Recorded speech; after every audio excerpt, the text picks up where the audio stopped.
Hello, Cleveland, and welcome to Liberty.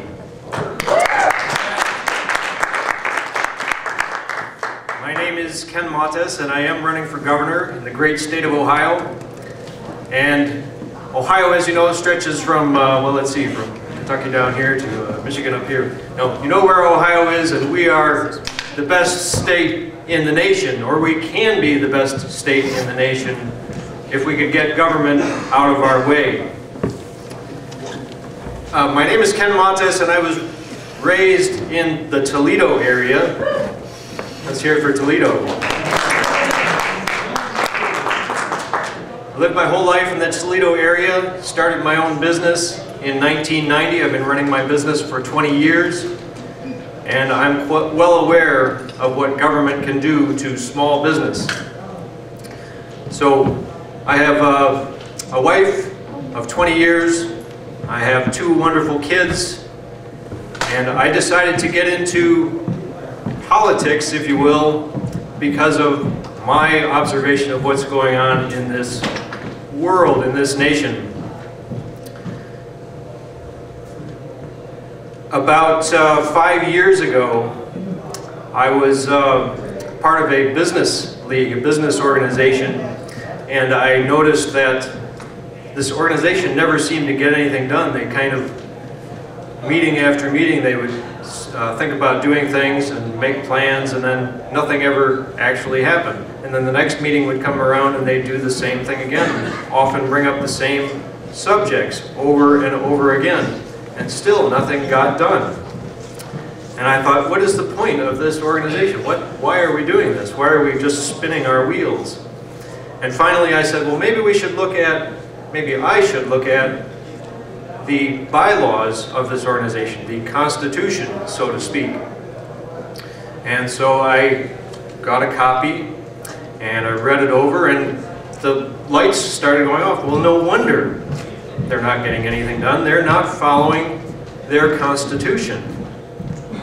And then the more I wanted to know, the more I looked into it, the worse it became. I started studying parliamentary law, and I started paying attention to what's happening in the meetings and what the members did and did not do. The members of an organization, just like the citizens in Ohio or the United States, are the organization. They are the power.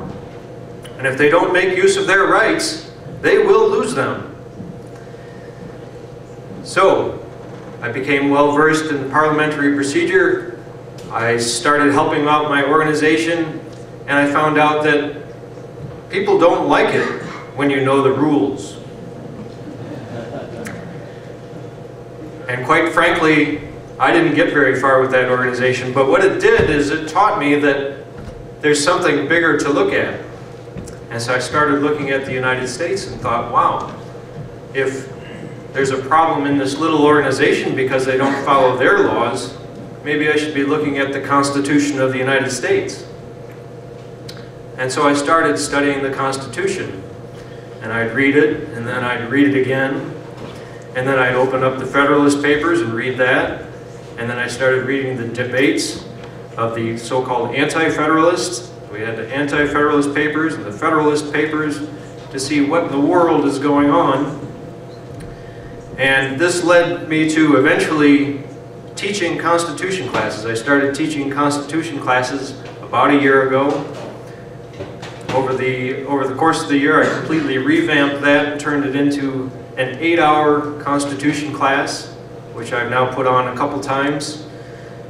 It includes a 56-page set of notes for my students. And so I'm very much concerned about following the Constitution.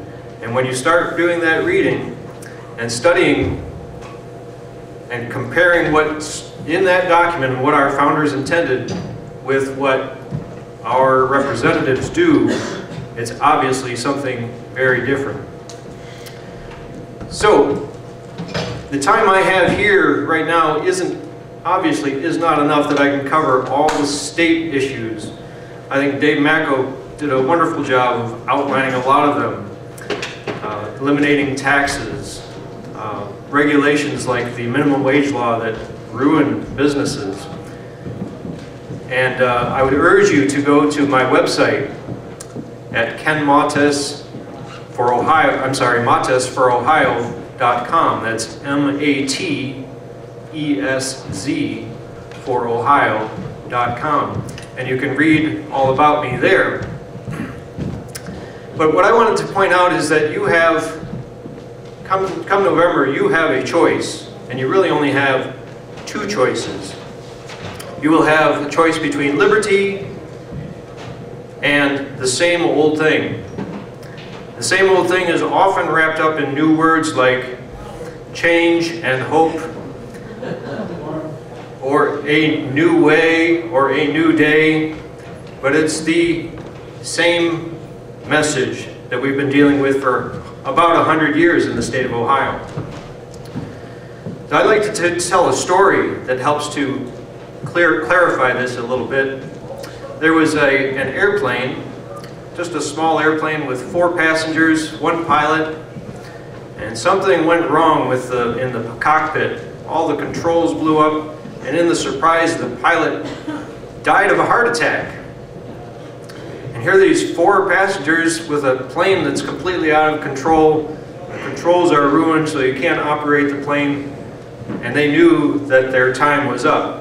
Except that there were 3 parachutes for 4 passengers. Now the 4 passengers were a young boy, about 12 years old, an very old priest, and one other man and a woman.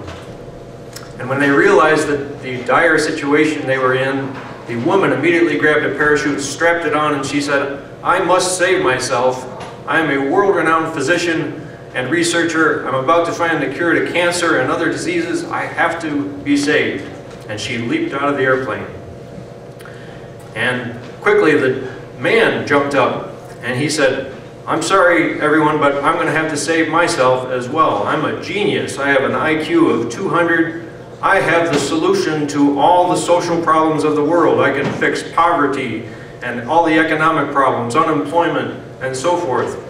And so I have to save myself." And he grabbed a pack and jumped out of the airplane. That left the old priest and the young boy.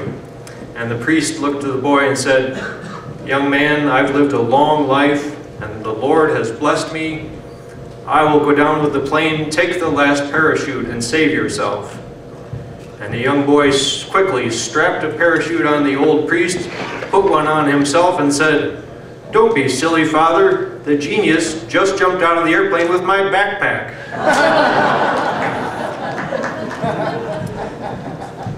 That genius is your typical politician. He has all the answers, but his backpack doesn't have anything of substance in it. So I'm hoping that come November that you will look for the substance in your politicians or your potential representatives, and vote for someone who has liberty and the Constitution in their pack, because those are not just a parachute, but wings on which we can soar. Thank you.